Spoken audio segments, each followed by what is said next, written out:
bienvenidos a una nueva edición de Algo que Decir por hora 60, 4 minutos pasando de las 6 de la tarde. Aquí estamos en este frío jueves desde San Isidro hasta luego raro el plano, el pelo. Bueno, es un día extremadamente particular. Sabrán ustedes entender. Ya los saludo a mi compañero Lucas Prieto. ¿Cómo andamos? ¿Qué tal, Mariano? ¿Cómo estás? ¿Todo bien? ¿Estás con frío? ¿Estás con esa polera? Sí, y aparte me di cuenta que no estaba saliendo, así que decía, un día particular, bueno, nada, van pasando cosas en el desarrollo del estudio de la 60, la vuelta a normalidad siempre es complicada, se acaban de ir los navegantes 3.0, así que se demoró un poquitito la salida al aire. Mi polera no es tan polémica como cito un nuevo saco, digo, cambiamos el equipamiento habitual, saco nuevo para el doctor Prieto Short. No, nuevo está. Nuevo de estreno acá en hora 60, pero es un saco, un bonito saco, digamos. Gris al estilo, no sé si se ve ahí en la tele, con unas rayitas amarillas, pero bueno, tranquilo. Sí, se ve, por ahora se está viendo. Pero bueno, lo cierto es que en el programa de hoy vamos a tener otro programa particular. Y cuando digo otro programa particular tiene que ver con quizá atender un poco lo que está pasando a nivel político, jurídico, nacional, esta vez sin tanta incidencia de la cuestión municipal, como bien marca el Zócalo de hoy, reforma judicial. Inevitable hablar de este tema, ¿verdad? Y es el tema que explotó en el día de ayer, que se venía demorando y se venía discutiendo borradores, por decirlo de alguna manera. Finalmente el presidente anunció en forma separada este consejo y bueno, este proyecto de reforma con 88 artículos. Interesante como para analizar y me parece como que lo vamos a ver ahora con los invitados, ¿no? Que bueno, no terminó siendo lo que se decía. Bueno, es un poco la polémica y obviamente el esquema de hoy a partir de este programa va a ser un poco distinto. Cuando digo un poco distinto es la parte más seria, es la que te tocará a vos, y quizá la parte más política, bueno, decía que era un día particular hoy, es la que me tocará a mí. Digo, y antes de meternos de lleno en la parte formal que vos enunciabas, me parece importante el relato sobre la cuestión política. Digo, ¿y por qué esto? Porque yo no estoy en contra de la reforma judicial. Me parece que nadie está en contra de la reforma en términos de análisis. Cuando digo en términos de análisis es lo que tiene que ver con la mala imagen que tiene la justicia y todo lo que tienda a mejorar esto me parece que es positivo. Ahora bien, me parece que en las últimas horas el mayor problema que surge sobre este aspecto es el contexto en el cual se decide el lanzamiento de esta reforma. Y yo creo que aquí hay dos cuestiones a tener en cuenta. La primera, que es esta idea del gobierno, ya pensar en la etapa post-pandemia. Digo, y la idea post-pandemia está sujeta incluso al planteo de la reforma judicial.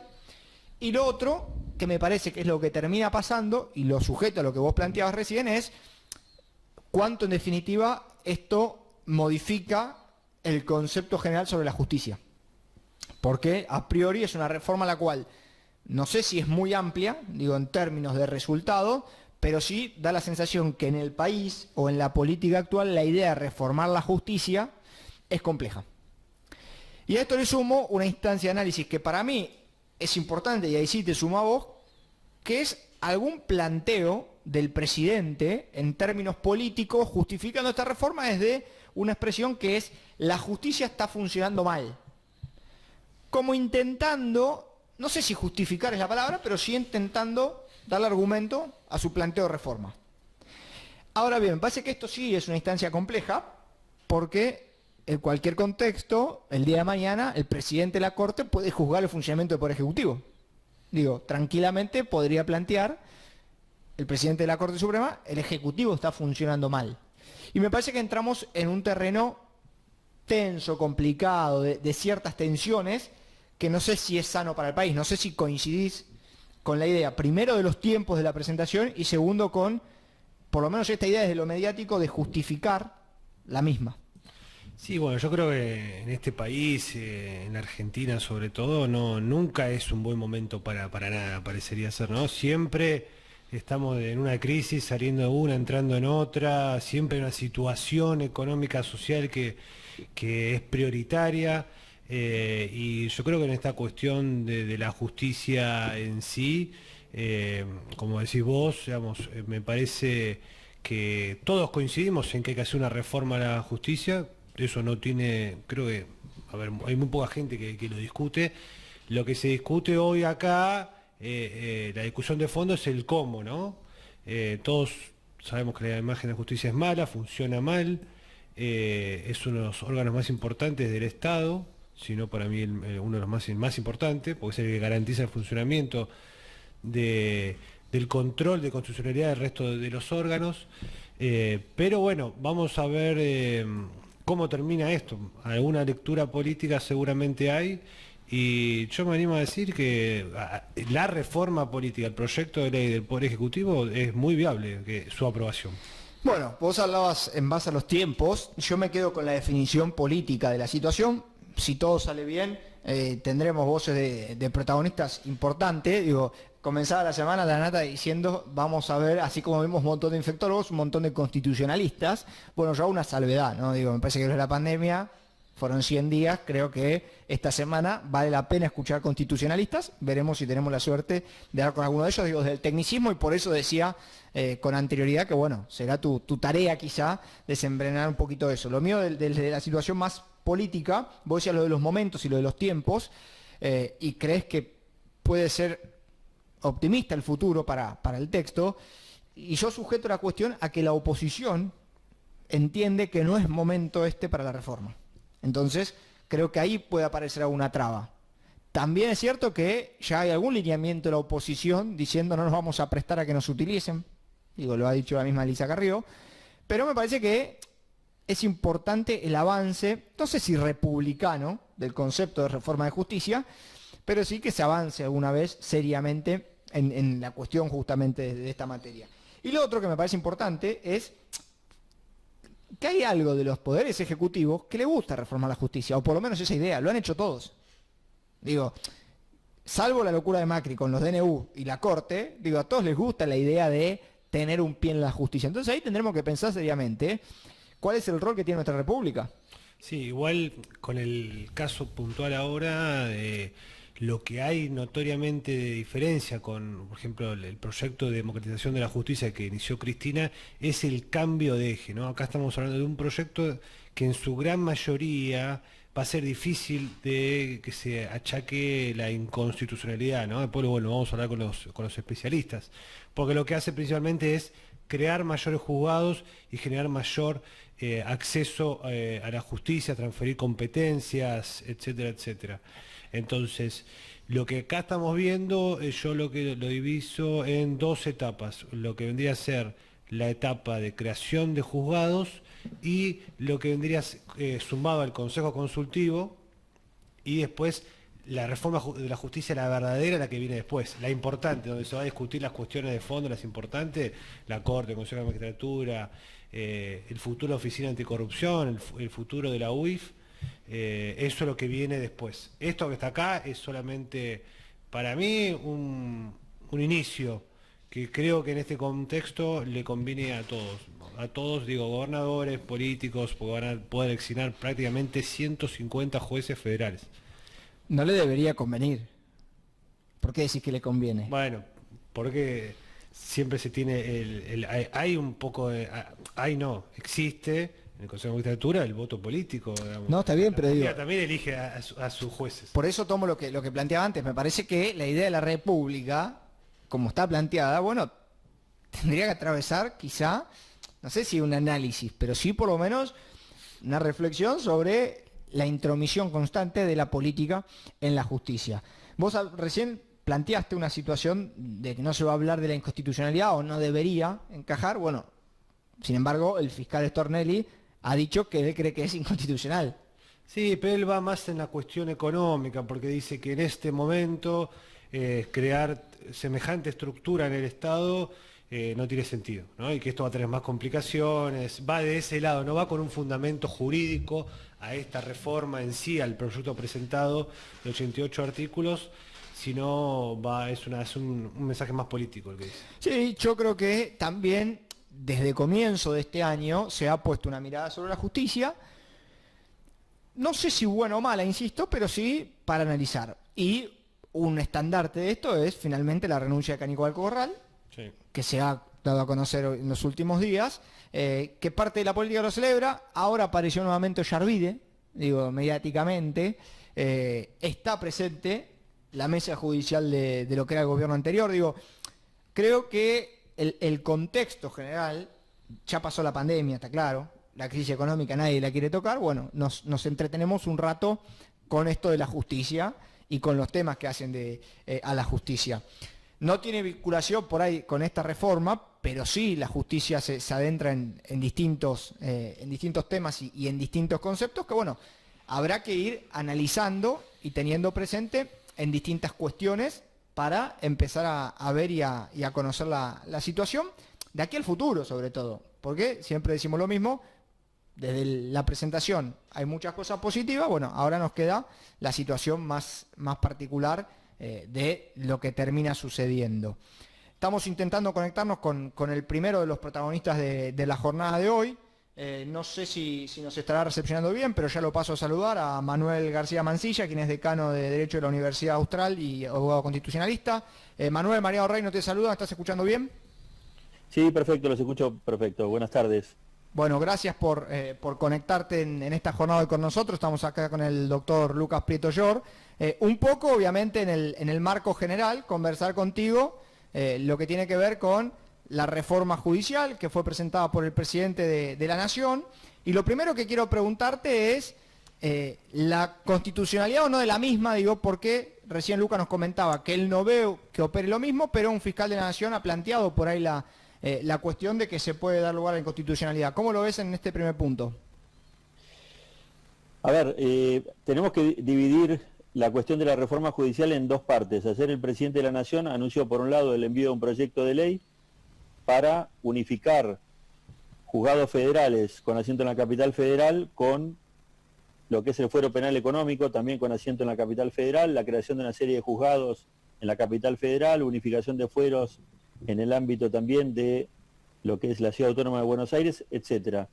El envío de un proyecto de ley para el que propone el Poder Ejecutivo, yo reviso el proyecto de ley y en principio no encuentro algo que sea notoriamente inconstitucional. De hecho, el Poder Ejecutivo puede enviar un proyecto de ley, el Congreso lo puede tratar y en definitiva, cuando uno revisa ese proyecto de ley en particular, lo que uno ve es, más allá de que, digamos, de que pueda haber una opinión favorable o no, es un intento de reforma de la justicia federal, en la capital federal, la creación de juzgados federales en provincia, etcétera.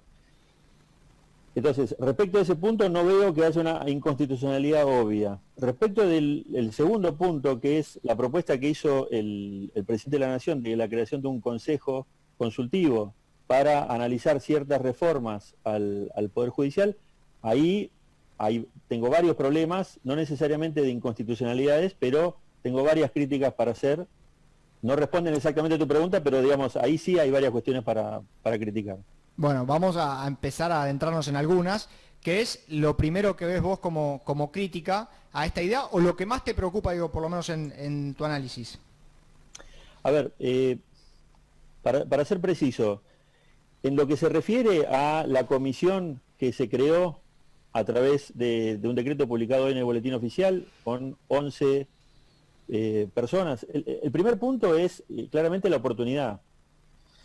Evidentemente, nuestro país tiene problemas bastante más importantes de los que ocuparse y me parece que en medio de la pandemia, yo por lo menos estoy encerrado en casa del 13 de marzo, hace 4 meses y medio, evidentemente los problemas económicos que digamos que ya estamos sufriendo y que se van a derivar producto de la pandemia son enormes y yo creo que el foco debería estar ahí y no en la creación de un Consejo Consultivo que va a proponer reformas, en teoría estructurales, a la Corte Suprema, al Consejo de la Magistratura, al Ministerio Público Fiscal, y que además va a analizar la incorporación o no del Instituto del Juicio por Jurados. Ese es el primer punto, lo que es la oportunidad. Bien.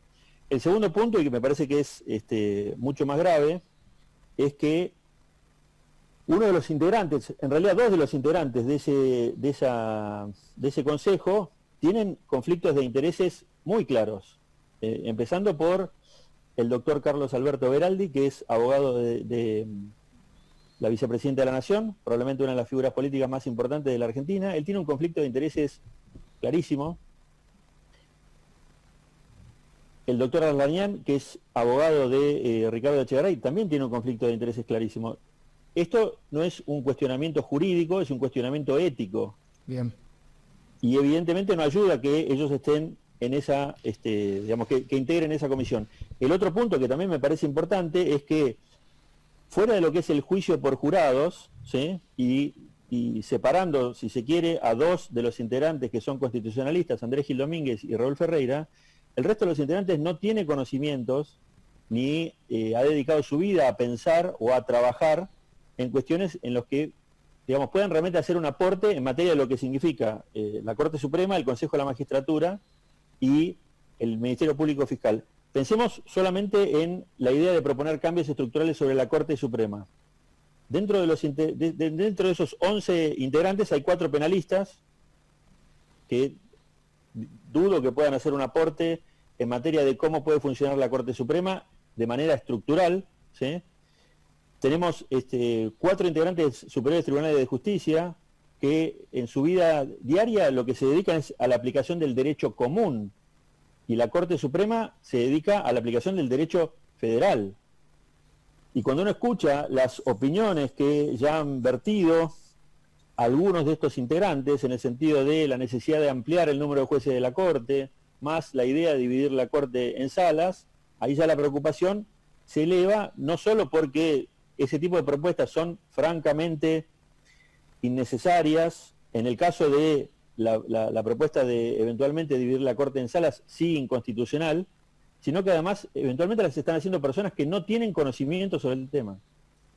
Y tenemos muchos especialistas en Argentina que han dedicado su vida a trabajar en la Corte Suprema, han dedicado su vida a analizar el funcionamiento de la Corte Suprema en distintos aspectos, puedo nombrar muchísimos, y que no han sido citados. Y el tercer aspecto es que esa comisión claramente no es plural.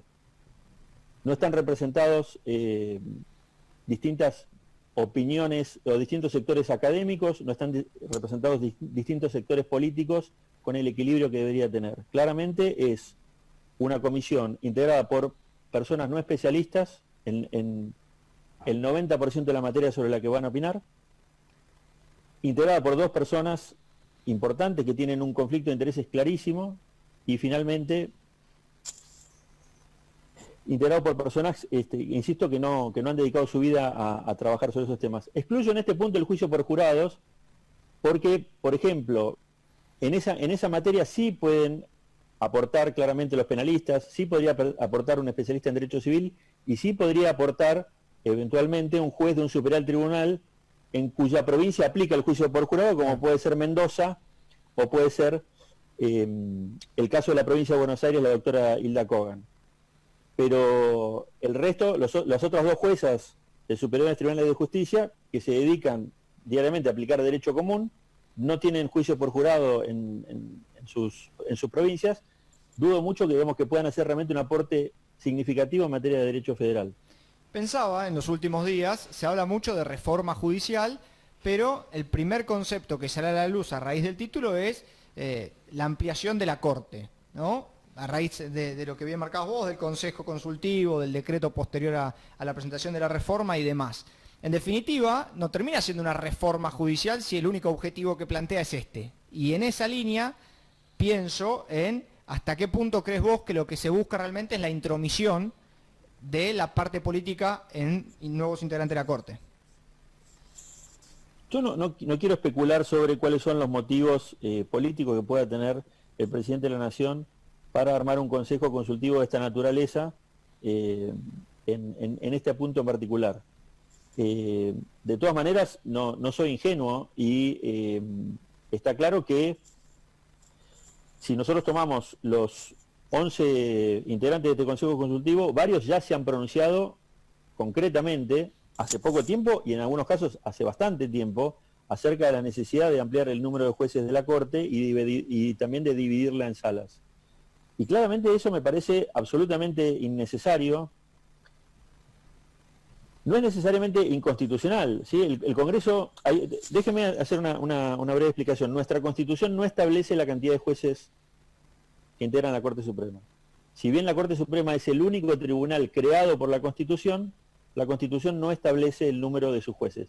Sí lo hizo la Constitución en 1853, que estableció un número de 9 jueces y 2 fiscales, pero eso fue reformado en 1860 y a partir de ahí es el Congreso el que fija la cantidad de jueces de la Corte. E históricamente el número de jueces de la Corte fue de 5, hasta una reforma que se hizo durante el gobierno de Frondizi, en que se elevó la Corte a 7 miembros.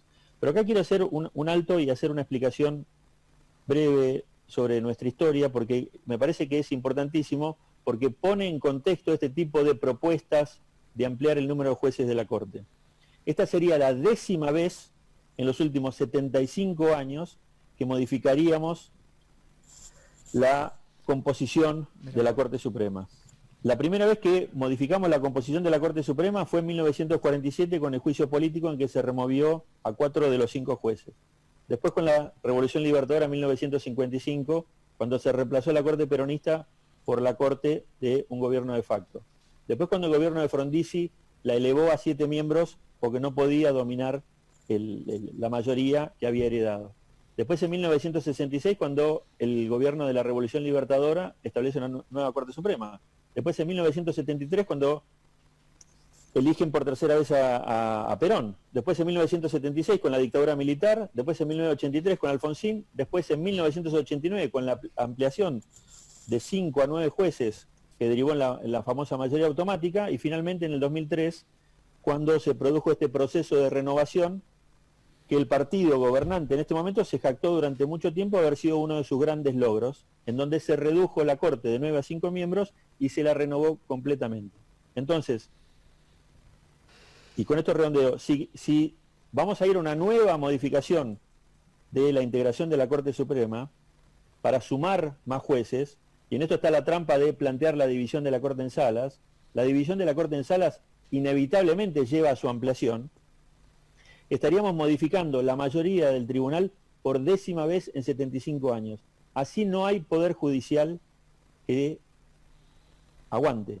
Así no hay justicia que el ciudadano común pueda respetar. Así no hay una Corte Suprema que no haga otra cosa que servir a los intereses del partido gobernante. Piensen, y con esto termino, lo que dijo un jurista como González Calderón, después del juicio político de la Corte Suprema en 1947, y esto le da una idea de lo que significa modificar la mayoría en la Corte. Y él dijo, y cito, la Corte Suprema se murió a los 84 años de su edad constitucional. Manuel, ¿cómo te va? Lucas Prieto te habla.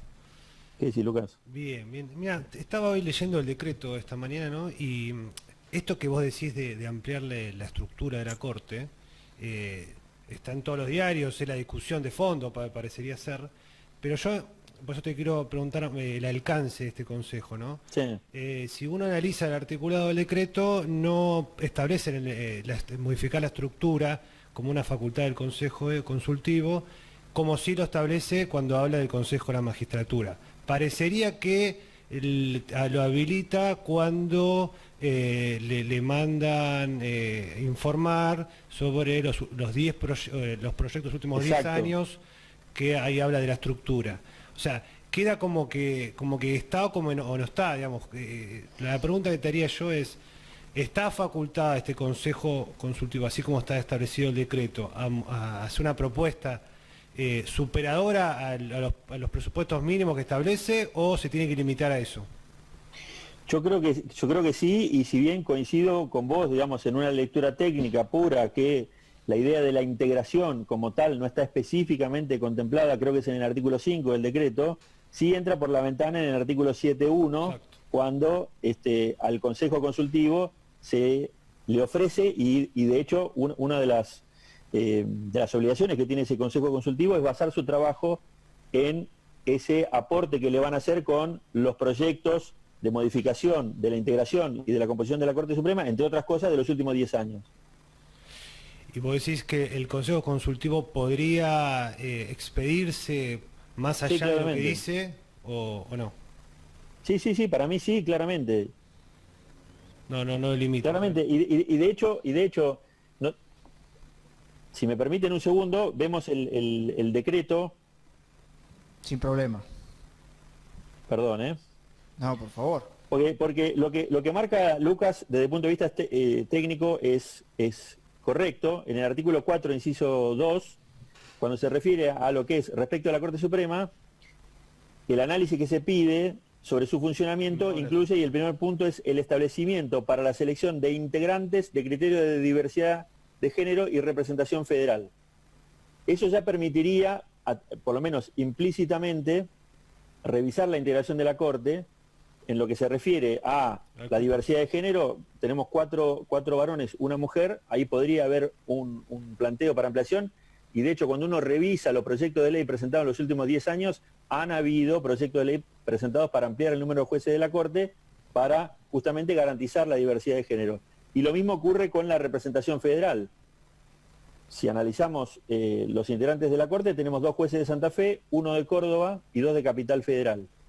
Aunque en el caso de Rosenkrantz no tengo tan claro si es de Capital o de Corrientes. Pero lo que quería decir es, en el artículo 7 del decreto, cuando se establece que para ayudar al funcionamiento del comité se va a hacer un informe descriptivo con contenidos, el primer punto es recopilar todos los proyectos de ley presentados en el Congreso durante los últimos 10 años tendientes a establecer modificaciones en la composición, organización y funcionamiento de la Corte. Y después, ese mismo decreto... Sí, deja la puerta abierta, sí, total. Deja la puerta abierta, exactamente. No lo dice claramente, pero claramente abre una puerta como para que el Consejo lo pueda hacer. Y de hecho, y me parece importante, Andrés Gil Domínguez ayer se pronunció a favor en este tema, Raúl Ferreira ayer se pronunció a favor en este tema, o sea, ya lo empezaron a conversar. Bien. Otro tema que es interesante que trata el proyecto es la unificación de los juzgados en cuestiones de materia, ¿no? Digamos, ¿cómo ves eso? ¿Como un avance, como un retroceso? ¿Se junta todo lo que es civil, comercial con contencioso administrativo, que ahora está dividido? Los penales en económico y no económico. Ahí volvemos, no al decreto que crea el Consejo Consultivo, sino al proyecto de ley que envió el Poder Ejecutivo al Congreso. En ese caso, yo tengo la siguiente reflexión. No estoy tan convencido de que la creación de tantos juzgados sea necesaria. Piensen que si el Congreso termina sancionando esta ley, la capital federal tendría 46 juzgados federales en lo penal. A mí me parece, sinceramente, un disparate. 46 juzgados federales en lo penal para la capital federal. Y lo que está, digamos, y el trasfondo en este caso en particular es la claudicación, esta es la verdad, es la claudicación de nuestro sistema político frente a lo que ocurre con Comodoro Pi, en donde 12 jueces federales, hoy 10, han trabajado de una manera francamente espantosa. Sí. Y en lugar, digamos, y el hecho de tener que licuar el poder de esos 12 jueces federales, que en su gran mayoría se dedicaron, digamos, hemos naturalizado la lógica de que esos jueces federales que se dedican a investigar la corrupción en el ámbito de la capital federal y de la Comisión de Delitos Federales orientan sus investigaciones en función de el color político y el momento político. A mayor poder político, menor investigación. Cuando uno pierde el poder político, ahí empiezan las investigaciones penales. Es una barbaridad eso. Hemos naturalizado la persecución a funcionarios políticos de distintos signos a través de la prisión preventiva. Eso es una barbaridad también. Pero puntualmente el tema que preguntaba, volviendo a la pregunta, ¿no? La unificación por materia, ¿no? Por eso, pero me preguntaste del proyecto en general. En lo que se refiere a la creación de los juzgados, para mí en la claudicación, más allá de que en el fondo creo que el tema de Comodoro Pi había que atacarlo. Ahora, el otro aspecto que vos mencionás, que es la unificación de los fueros civil y comercial federal y el contencioso administrativo federal,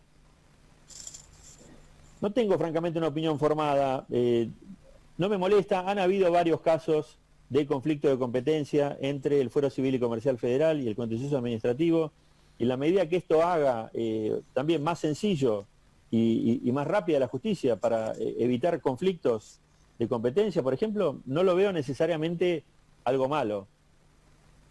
Bien. Tampoco me parece que sea un clamor de la ciudadanía el hecho de que la justicia civil y comercial federal y la contencioso administrativo federal no funcionen bien porque no están unificados. Me parece un detalle, si querés, interesante, pero menor en el contexto que estamos hablando.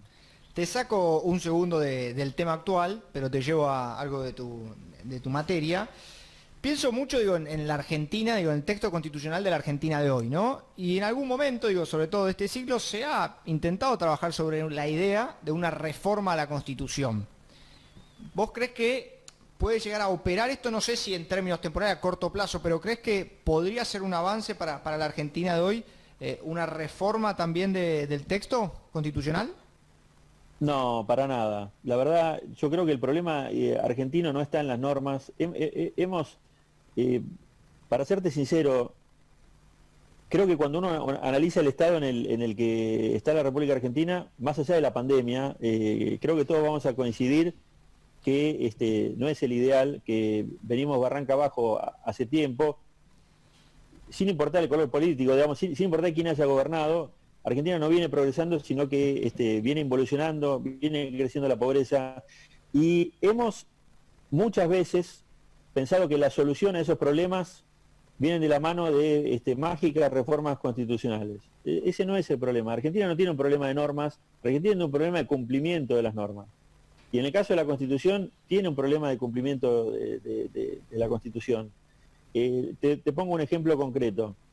Yo no soy un fanático de la reforma de 1994, creo que tuvo varios errores.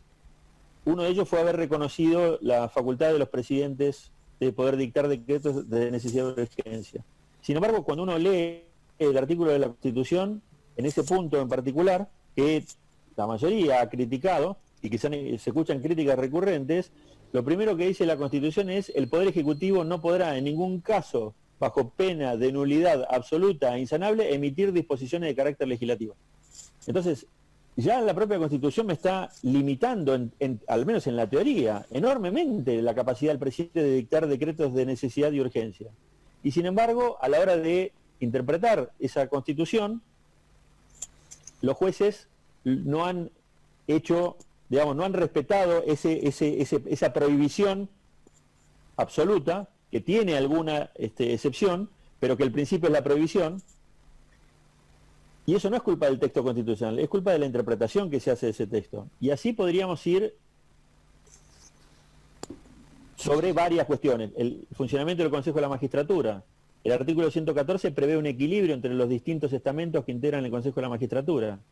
Y sin embargo, las distintas leyes que se han sancionado a lo largo desde 1994 a la fecha, no han respetado ese equilibrio entre los distintos estamentos. Y los planteos judiciales que han llegado a los distintos actores no han sido resueltos como corresponde. Hoy nos regimos por una ley del año 2006, porque la ley de reforma del Consejo de la Magistratura en 2013 fue declarada inconstitucional. Claro. Y los planteos judiciales que se habían hecho a la ley de 2006 todavía no fueron resueltos, hace 14 años. Sí. Entonces yo no soy partidario de una reforma de la Constitución, no creo que sea necesario.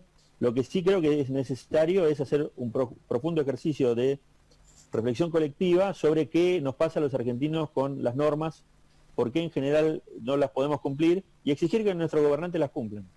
Ya que hablaste del Consejo de la Magistratura, ¿no? ¿Cuál es tu opinión en cuanto a su funcionamiento y si crees que la actual composición, estructura que tiene es la adecuada, o crees que hay algo que sería superador como para reemplazar el poder político, ¿no? Un par de cosas. El Consejo de la Magistratura fue uno de los grandes errores de la reforma de 1994. La idea era despolitizar el proceso de nombramiento y remoción de jueces federales, y el problema es que, más allá de algunos aspectos que se arreglaron en el artículo 114 de la Constitución, el resto de los aspectos se dejó librado a lo que decidiera el Congreso. Y por eso es que ya vamos por 4 leyes de Consejo de la Magistratura desde 1994 a la fecha, una locura. Y el Consejo, lejos de haber despolitizado el proceso de nombramiento de jueces, no ha logrado eso. La actual composición, que es de 13 miembros, que es de una ley del 2006, no respeta el equilibrio que establece la Constitución. Hay 7 miembros que son del estamento político, por llamarlo de alguna manera, y 6 de los restantes. Entonces, está desequilibrado el Consejo. La verdad es que el problema de la reforma es, en este punto también, había un tema técnico. Los consejos de la magistratura nacieron en Europa para tratar de fortalecer a un poder judicial que había nacido no como un poder más dentro de la República, sino un poder que era debilitado. Nuestro sistema constitucional tomó el sistema de gobierno de los Estados Unidos, en donde el poder judicial es uno de los 3 poderes del sistema de gobierno, y donde la Corte Suprema es la cabeza de ese poder. Nosotros injertamos un instituto que en Europa se ideó para hacer más fuerte el Poder Judicial, y lo que terminamos haciendo es politizar aún más, burocratizar y politizar el proceso de nombramiento de los jueces. En lo que es la parte de la remoción, el jury de enjuiciamiento funcionó, si se quiere, un poquito mejor, pero tampoco ha implicado una ventaja comparativa enorme respecto del juicio político, que era el instituto que regía antes. Bien, y la última pregunta por mi parte: ¿cómo ves el decreto, el que establece la posibilidad de que se analice, ¿no? Que la Oficina Anticorrupción y la UIF pasen a depender del Ministerio Público? Sinceramente no tengo una opinión formada al respecto, no soy especialista en cuestiones penales, y para contestarte tendría que hacer un estudio sobre el tema. A nivel constitucional no veo una objeción necesaria, pero no ejerzo el derecho penal, no me dedico a cuestiones de investigación de corrupción de funcionarios públicos, así que no tendría una respuesta fundada que te pueda hacer un aporte para dar. Bueno, entonces te hago otra pregunta. El tema de las subrogancias, ¿no? ¿Cómo analizás, cómo trata el proyecto, el tema de las subrogancias, el procedimiento?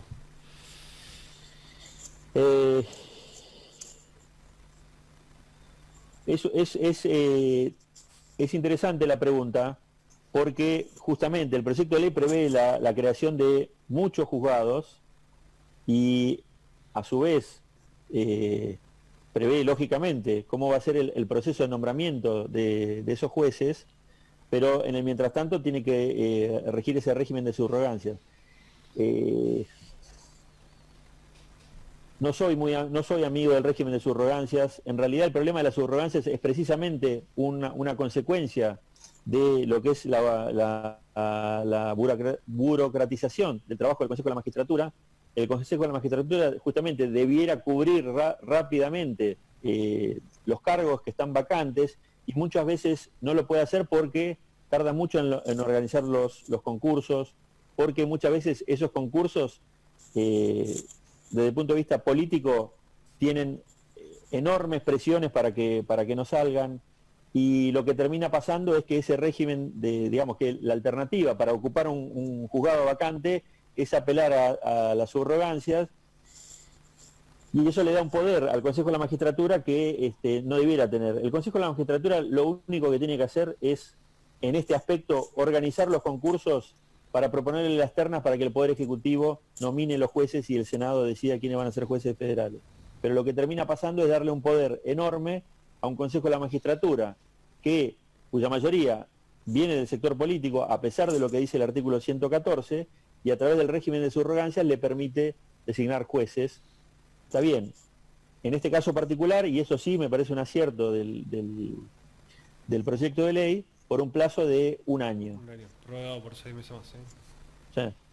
Bueno, a ver, Manuel, agradecerte que te hayas contactado hoy con nosotros. Yo quiero sumar, antes de despedirte, tu columna del diario La Nación, donde has planteado si era constitucional el DNU de intervención de Vicentín. Recomiendo para los que están del otro lado, y lo recomiendo y lo sobresalto todo en este contexto, el cual se sigue hablando de intervenciones, de expropiaciones de empresas. Digo, está el caso de Sancor en su momento, ahora de Edesur. Digo, aprovecho para para recomendar ese texto que encaja también en otros supuestos, ¿no? No es solo para Vicentín. Sí, sí, por supuesto. Ahí una aclaración en lo que fue el artículo en el diario La Nación, por una cuestión de espacio, me centré solamente en el aspecto principal del decreto de intervención, que era precisamente la intervención temporánea, la intervención parcial de la empresa Vicentín. Pero también había un instituto, y algunos me criticaron por eso, que está previsto en la ley de expropiaciones, que es la ocupación temporánea normal. Yo eso lo traté después en un trabajo un poco más extenso que publiqué en un blog de la Universidad de San Andrés, y la conclusión es la misma. Este decreto no se salva ni por la intervención ni por la ocupación temporánea anormal, que es una figura que no aplica para empresas, sino que está prevista para casos excepcionales y para la ocupación temporaria de cosas. De hecho, el ejemplo típico que se usó al momento en que se sancionó esa ley en 1977 era la ocupación de un auto para trasladar a un enfermo grave a un hospital. Nada que ver, o sea, la ocupación de una cosa en un momento de urgencia, nada que ver con la ocupación de acciones de una sociedad anónima para desplazar al directorio y de esa manera desapoderar a los accionistas, que son los que ejercen su derecho de propiedad a través del directorio. Y acá hago una aclaración, no conozco a la gente de Vicentín, no tengo ni idea de qué es lo que hicieron o dejaron de hacer, simplemente la columna la publiqué porque me llamó mucho la atención también naturalizar ese formato que ya se había aplicado en el caso de YPF de Chicone, y que no es constitucional. Sí, también digo, la situación con la colega Cristina Pérez puso al planteo de la columna, digo, en el centro de la escena. Vaya curiosidad la de la Argentina de hoy, que lo decías vos al comienzo de esta charla, con todos los problemas que hay, digo, tu aparición con mayor frecuencia para hablar de temas de la Constitución, digo, y de estos aspectos, es curioso, pero también es un termómetro de lo que estamos viviendo. Seguro, y en el fondo creo que si esto lo podemos vivir como, y no por mi caso particular, preferiría no aparecer, no me interesa en particular aparecer, pero si desde el punto de vista de la ciudadanía podemos discutir cuestiones constitucionales y de esa manera elevar el conocimiento de la población en general acerca de nuestro régimen, de la Constitución, yo creo que eso lo que termina logrando es una ciudadanía que controla mejor al poder político, que es más exigente a la hora de votar y como contrapartida genera también, o debería generar, un sistema político más respetuoso o más observador de las normas, especialmente de la Constitución. Gracias, Manuel. Gracias, Manuel. De nada, muchas gracias a ustedes. Abrazo grande. Hasta luego. Bueno, pasaba, señores, el decano de la Facultad de Derecho de la Universidad Austral, Manuel García Mansilla. Bueno, ha tenido definiciones interesantes. Me quedo con el eje sobre el Consejo Consultivo que nos decía y nos planteaba tres cuestiones a reflexión de él, complejas. La oportunidad, en primera instancia, el cual se presenta, digo, con todos los problemas que él bien relataba. En segunda instancia, la presentación de algunas personas con conflictos de intereses, digo, que son los que bien ha mencionado. Y en tercer lugar, la falta de conocimiento quizás del resto de los componentes de este Consejo Consultivo, ¿no? Me parecieron tres conceptos importantes.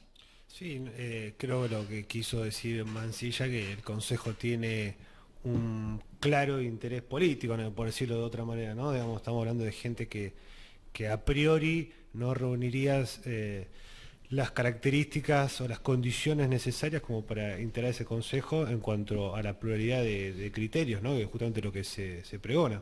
Sí, para mí fue clarísimo. Digo, me parece que con la formalidad de un hombre de la Constitución, pero fue claro, digo, en el planteo. Y es interesante, yo no había escuchado hasta el momento el último aspecto, lo que el resto de las personas, no de los que tienen conflicto de intereses, no tienen la capacidad para plantear un consejo sobre el funcionamiento de la Corte Suprema. Me parece que ahí hay un punto de revalorización importante. Si se analiza, él nos dijo que hay cuatro penalistas, 4 del Tribunal Superior de Justicia, más los 2 conflictos de intereses, más uno que no me acuerdo el enunciado, pero ahí estamos ya en 10 de los 11 del Consejo Consultivo, el cual sería complejo. Sí, y Gil Domínguez es una persona, es un constitucionalista también, y bueno, su especialidad es más cuestiones de género que otra cosa. Bueno, creo que en todo este contexto que estamos viviendo, me parece que la definición que plantea, en este caso Manuel, es interesante, insisto, no para una crítica, pero sí para tener en cuenta a la hora de analizar la cuestión, digo, lo que es consejo consultivo, y él lo separó muy bien, dijo, el consejo consultivo es una cosa y la ampliación o la modificación de la justicia es otra. Digo, me parece que también es interesante tener la particularidad de saber dividir esta cuestión, porque no deja de ser, digo, lo que se está hablando y lo que decíamos nosotros al comienzo del programa, ¿no? Hoy es una jornada extremadamente particular a raíz de esta cuestión. Bueno, me parece que el concepto que ha vertido es realmente interesante. En un instante nada más vamos a tener otra voz de protagonista, también con legitimidad plena para hablar. Jerónimo Lago Alberdi va a estar hablando con nosotros. Otro constitucionalista. Exactamente, profesor él, docente, así que si la tecnología lo permite, nos vamos a conectar en un instante nada más con él, porque lo decíamos, es el tema, digo, de la actualidad, es el tema más importante, y el repaso de los profesionales me parece que es un poco más destacado que lo que podamos decir nosotros desde la política. No sé si nos estará escuchando, nos estará recibiendo bien. Ya lo saludo a Jerónimo Lago Alberdi, quien es profesor de Derecho Constitucional y Procesal Civil en la Universidad Austral y ha cursado estudios de posgrado en Derecho Constitucional, Procesal Constitucional y Litigación Oral. Mariano Reino te saluda. Jerónimo, ¿me estás escuchando bien?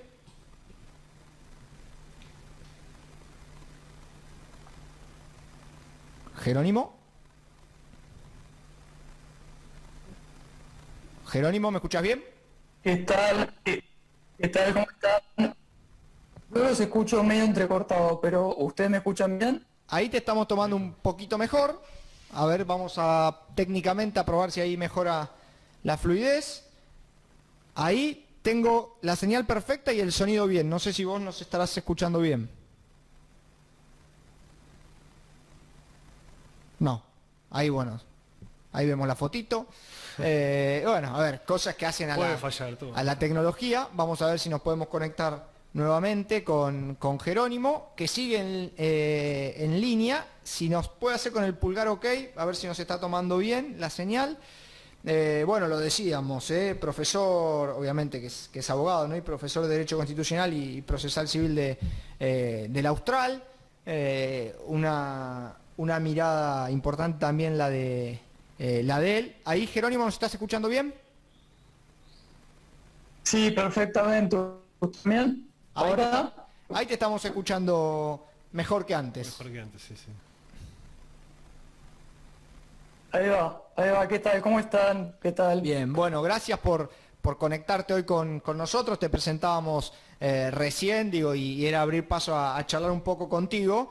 Semana determinante o semana importante para lo que tiene que ver con el gobierno en materia política y ahora también con la reforma judicial presentada en el día de ayer.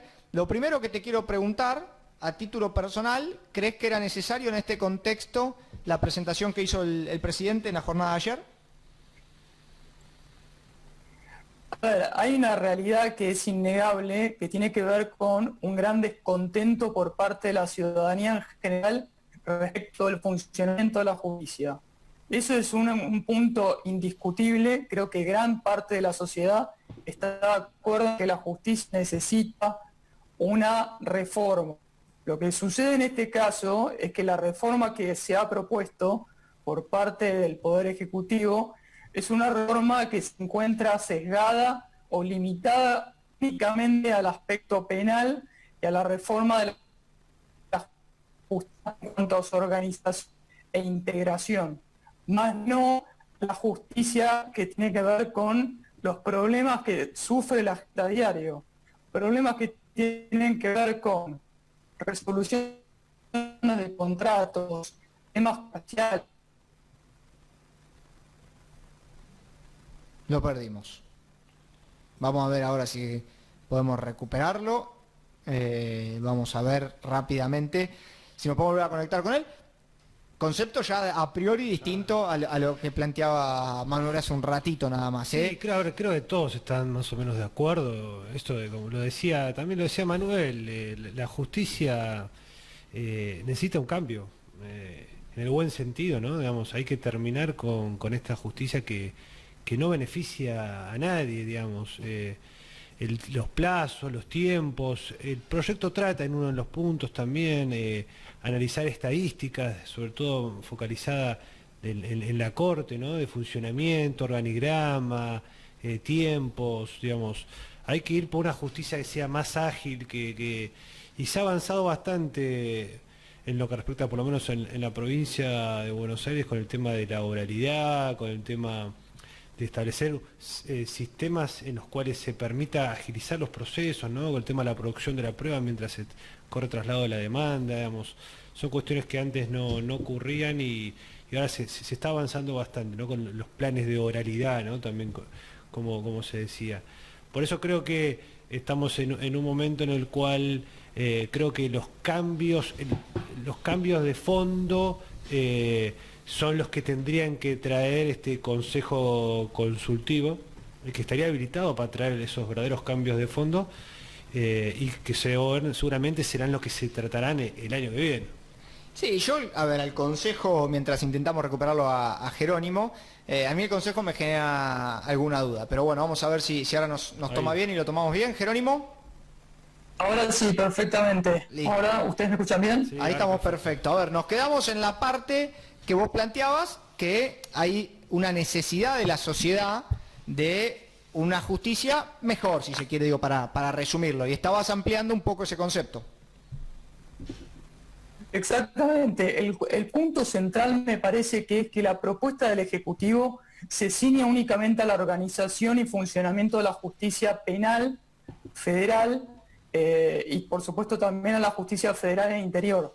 Pero me parece que la reforma que necesita la justicia argentina es mucho más profunda y tiene que ver con los problemas que sufrimos los ciudadanos de pie todos los días, problemas que tienen que ver con las cuestiones patrimoniales, temas de contratos civiles, comerciales, temas de familia, temas sucesorios. La justicia me parece que necesita una reforma, una actualización que tiene que ver con la celeridad, la transparencia, la eficacia, la cercanía con el ciudadano de pie, más no con cuestiones penales.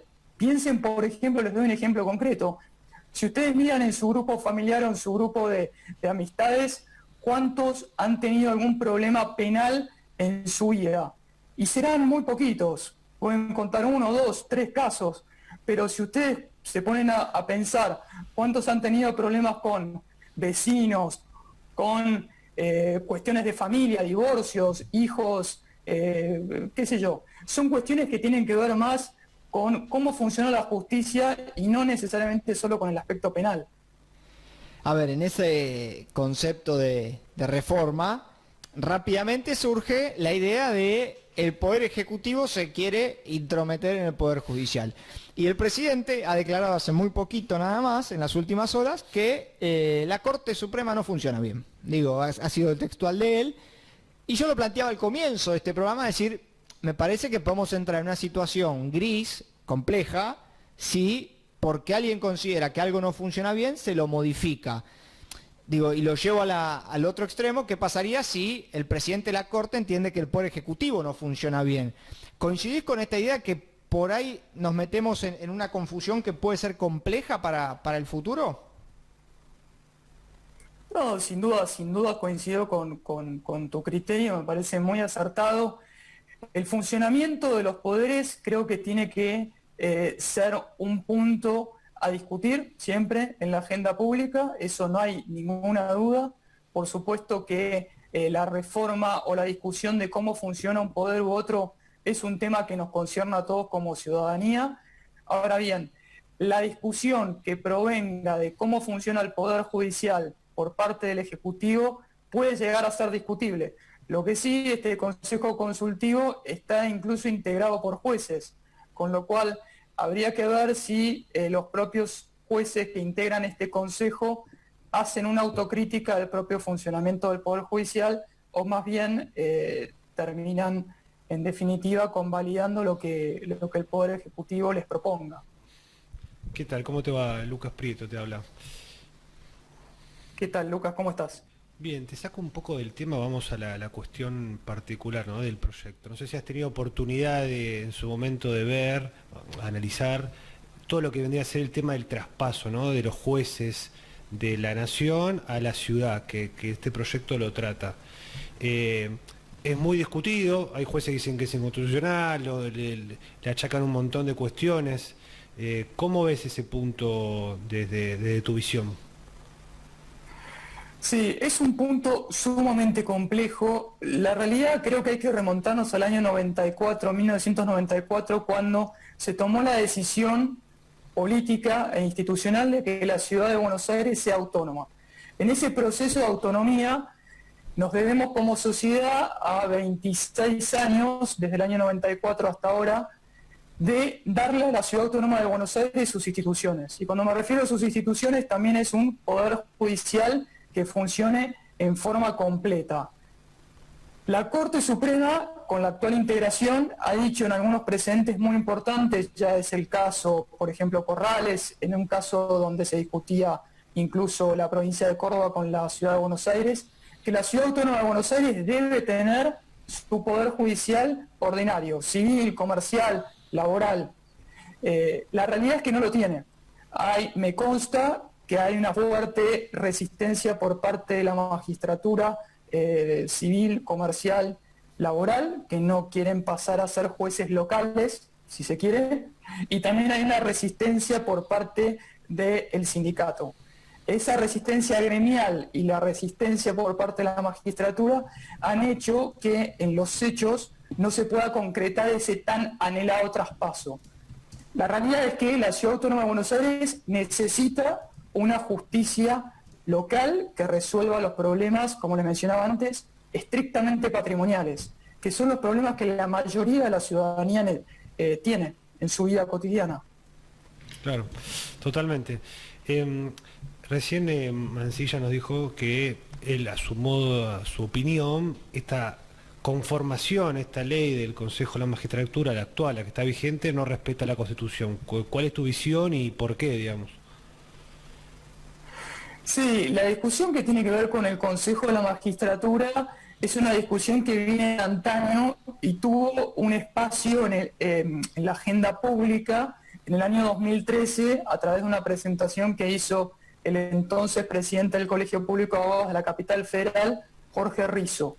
La discusión se dio en ese momento si la Corte Suprema, y con un fallo posterior del 2014, el caso Moner Sanz. La discusión tenía que ver con si el Consejo de la Magistratura era un órgano que transparentaba o mostraba en definitiva lo que tiene que ver con la equiparación de estamentos políticos, académicos, científicos, profesionales, etc. El Consejo de la Magistratura nació en el año 94 como una idea importada, y hay que tener mucho cuidado cuando se importan ideas de ordenamientos jurídicos extranjeros, porque muchas veces la idiosincrasia de un país termina desnaturalizando su función. Como explicaba Manuel, el decano de la Universidad Austral, de la Facultad de Derecho de la Universidad Austral, es un instituto que ha sufrido muchas manipulaciones políticas en su corta vida, si se quiere. Y eso no le ha hecho bien, porque en definitiva cuando se toca el Consejo de la Magistratura se está tocando lo que está detrás, que es cómo se designan a los jueces.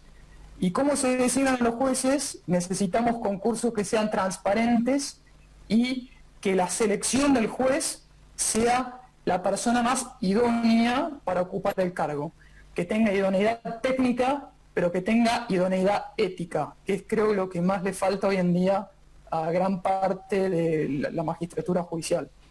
Totalmente. Bueno, a ver, sin ir más lejos, recién repasábamos con Manuel, que bien me lo marcabas vos, este consejo consultivo para la ampliación de la Corte, los integrantes, uno de los puntos de preocupación que nos planteaba él era que justamente no había un conocimiento amplio respecto al funcionamiento de la Corte. Entonces, terminaba siendo una cuestión más de incertidumbre, esto me hago cargo yo, más de incertidumbre que de certeza.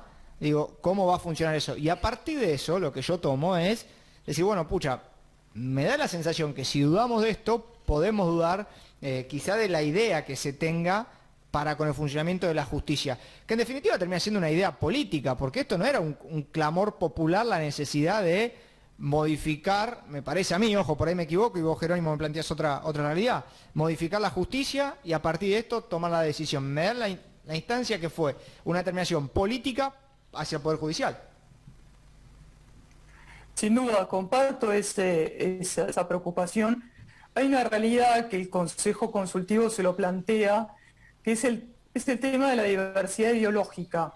Y cuando uno analiza los integrantes, no observa una verdadera diversidad de opiniones o de ideologías, sino más bien observa una diversidad de género, más no diversidad ideológica. Y ese es uno de los puntos que también plantea el decreto del presidente. Cuando uno lee los considerandos, esto lo explicaba Manuel García Mancilla hace minutos nomás, analiza que uno de los principales puntos es considerar cómo la diversidad de género va a influir en la integración de la Corte Suprema. Claro. Y ese es un punto interesante, porque si uno observa cuáles han sido las designaciones de mujeres en la Corte Suprema de Justicia de la Nación, encuentra que a lo largo de su historia solamente han sido designadas 3.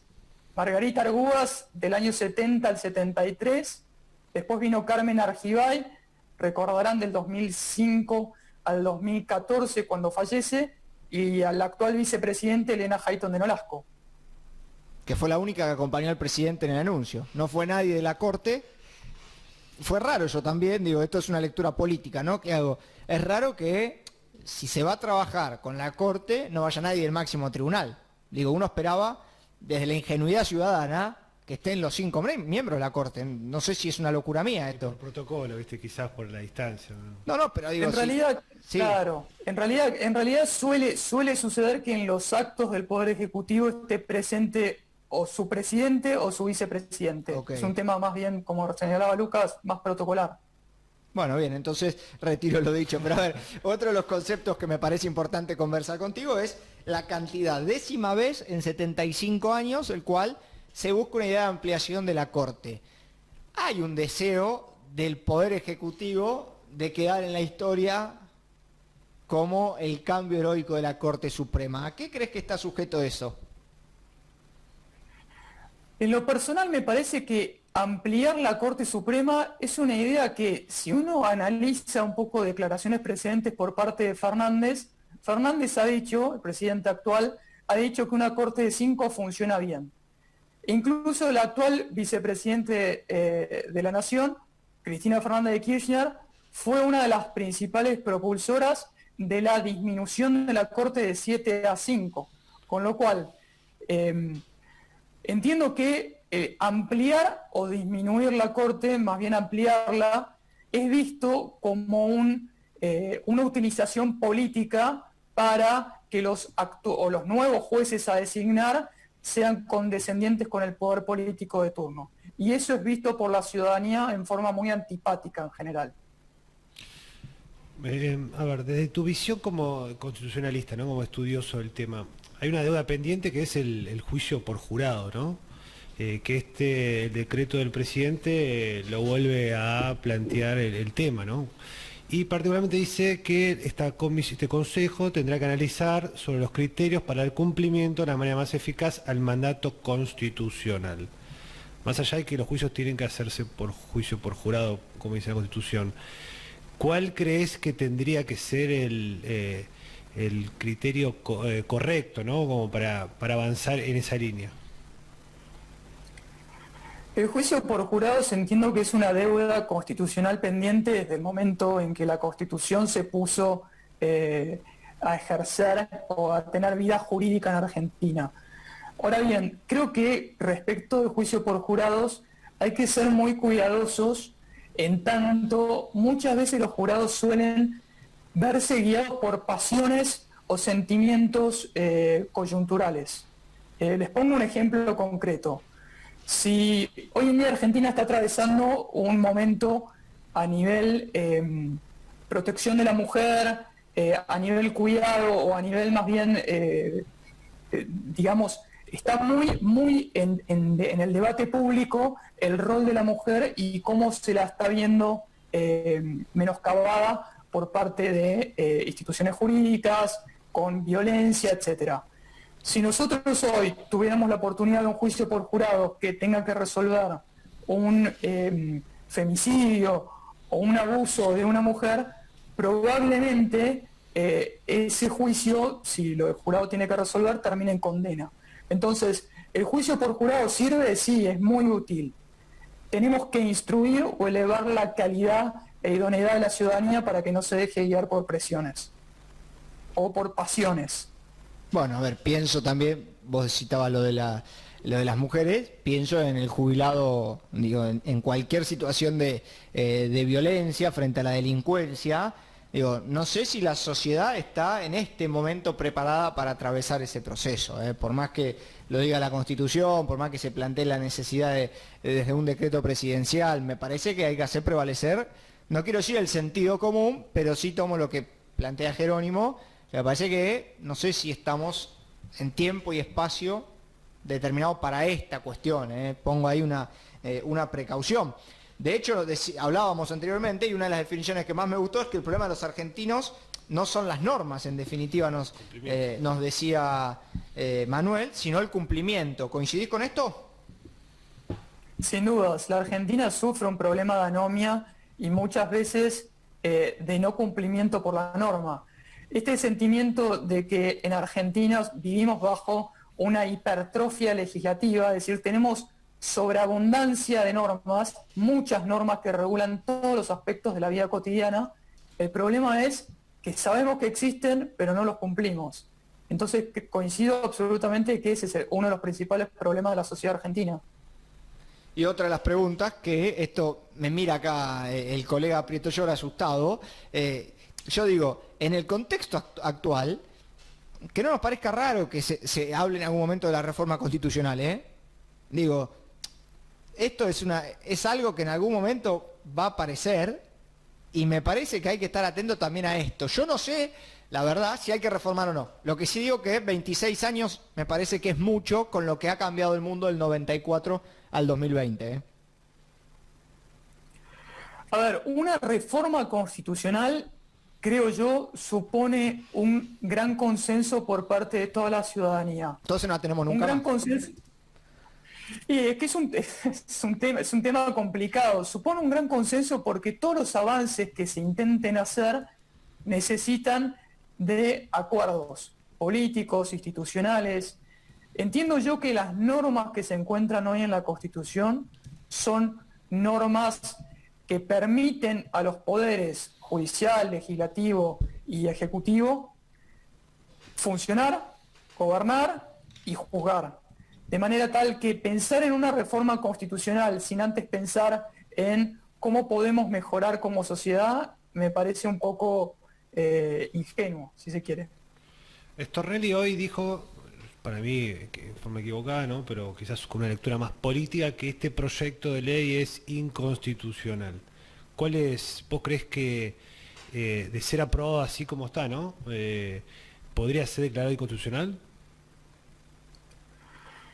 A ver, hay un punto muy interesante, en esto Manuel García Mansilla es especialista, que tiene que ver con el control de constitucionalidad. Quien dicta las normas o quien sanciona las normas, en definitiva, es el Congreso. Y todas las normas van a pasar por un test de constitucionalidad, a ver si esa norma se adecua a los principios y garantías previstos en la Constitución. Este proyecto de ley supone la ampliación o la creación, si se quiere, de distintos juzgados o la unificación de fueros. Tiene que ver más bien con la organización de la justicia.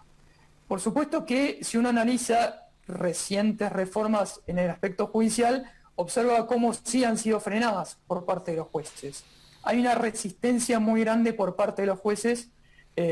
Los abogados y los jueces pertenecemos a sectores más bien conservadores. Todos los cambios los miramos con cierta antipatía o con mucha cautela. Entonces suele suceder que este tipo de reformas en la justicia, y esto ha sucedido en el año 2013, cuando se intentaron crear, por ejemplo, cámaras de casación, modificar el Consejo de la Magistratura, dictar una ley de medidas cautelares contra el Estado. En esa situación se dio una fuerte definición política por parte de los jueces de ponerle un freno, con lo cual no es alejado pensar que pueda llegar a suceder lo mismo en esta oportunidad. Pienso, mientras te escuchaba en esta parte, la intención, en definitiva, de este proyecto y de este decreto, digo, lo separo en dos, como bien me enseñaba en la charla anterior. ¿Crees vos que hay una, no sé si mala intención, pero sí una intención que busca una idea o un beneficio personal o propio de hoy del oficialismo político, o desestimás eso y crees que se avanza en la línea que avanzan los distintos gobiernos de intentar quedar en los libros de historia para con la justicia? Yo creo que sería pecar de ingenuo sostener que una reforma de la justicia proveniente del Ejecutivo es una reforma en pos de simplemente mejorar el funcionamiento de la justicia. Okay. Siempre hay intereses políticos detrás, eso nos lo ha enseñado la historia y sería muy ingenuo sostener lo contrario. Ahora bien, creo que mejorar el fortalecimiento y la organización del Poder Judicial es algo necesario, sí, absolutamente. No sé si este proyecto de ley, eso lo va a juzgar por supuesto la historia, es el mejor proyecto de ley para organizar la justicia. Como explicaba Manuel, y en esto coincido absolutamente, me parece un disparate crear nuevos juzgados penales en el ámbito de la Ciudad Autónoma de Buenos Aires. Eso no me parece que sea correcto. Sobre todo porque se está ampliando muchísimo la cantidad de funciones que va a tener Comodoro Pi, en definitiva. Con lo cual, la reforma debe ser integral, me parece que va por ese lado, y no solamente en el ámbito penal. Y la última pregunta de mi lado, que también es la última que le hice a Mansilla, ¿cómo analizás vos, que para mí es un retroceso, ¿no?, el tema de la unificación de juzgados por la materia, ¿no? Estamos hablando de civil, comercial, administrativo, se juntan todos, con materias muy distintas, ¿no? Y en penal, bueno, penal económico, penal no económico general, digamos. ¿Cómo lo ves eso? ¿Lo ves como un avance, un retroceso? ¿Es constitucional? Bueno, no sé si sería constitucional, pero ¿lo ves como que se ajusta al espíritu de la Constitución sobre el funcionamiento de la justicia, o es una pequeñez? Sí, en eso me gustaría hacer un punto distinto con lo que decía Manuel. Me parece que si uno analiza la justicia del interior tiende a desagregar las materias, diferenciar lo que es civil y comercial por un lado, de lo contencioso administrativo por el otro. En cambio acá parece que el criterio es distinto, unificar los fueros, con lo cual ese es un punto no menos llamativo.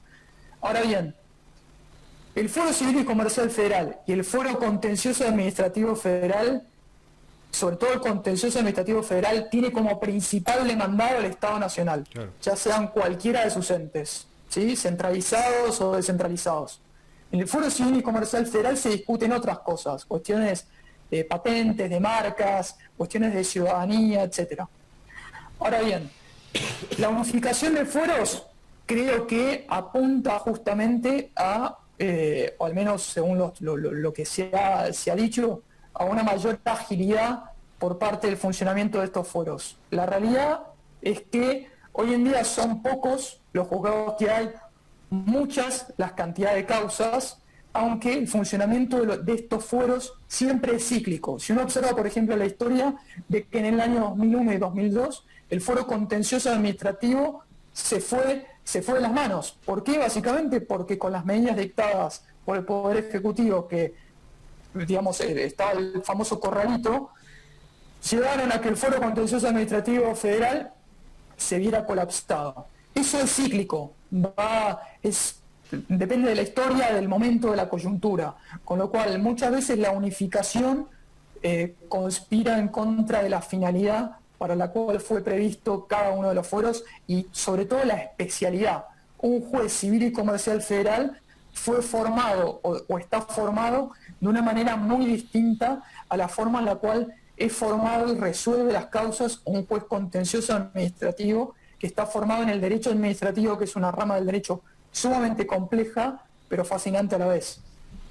Jerónimo, agradecerte que te hayas conectado hoy con nosotros en esta semana de tanta importancia de los temas jurídicos y Nobleza Obliga, para el que se conecta recién o engancha a este tramo del programa. Jerónimo ha sido acercado a este programa como una de las grandes promesas del derecho argentino, así que gracias por haberte sumado a charlar con nosotros, por lo menos en mi caso, más allá de la instancia política, no tengo mucho en la materia. Bueno, muchísimas gracias. Desconozco de quién ha venido el elogio, honestamente, pero se lo agradezco, desde ya que sí. No puedo revelar la fuente como buen periodista. Una de las pocas cosas que me enseñaron es no revelar las fuentes, pero bueno, me han dicho Jerónimo Lago Alberdi, una de las promesas del derecho constitucional de este país, así que hablen con él, una joven promesa, y bueno, realmente en este momento de charla nos has acercado buenos conceptos, así que agradecerte. No, bueno, muchísimas gracias a ustedes y excelente. Hasta luego. Y lo último que te sumo, Jerónimo, antes de liberarte, acá hay un problema que es cuando vos aceptás la primera charla, siempre quedás para cualquier momento que se necesita, así que algún productor o alguien del programa por ahí te esté molestando nuevamente. Ninguna molestia, todo lo contrario, a disposición siempre para lo que necesiten. Abrazo grande y buen fin de semana. Igualmente, hasta luego. Hasta luego. Ahí pasaba, una voz joven, realmente, no voy a hacer escuchar el audio porque no Sí, lo vendió muy bien. no hago escuchar audio, La pero verdad bueno. que cumplió la expectativa, la verdad. Jerónimo, qué programita hoy, ya estamos para redondear, ¿no? Digo, La verdad que sí. Hora y media casi. No, pero me parece importante realmente dos ejes, dos miradas. Bueno, obviamente Manuel García Mansilla como decano de la facultad y Jerónimo Muy interesante, muy como docente, me parece que acercan un poco de... Nos dio una visión desde una óptica constitucional, netamente. Y bueno, y también para clarificar un poco de lo que puede llegar a ocurrir con este proyecto de ley.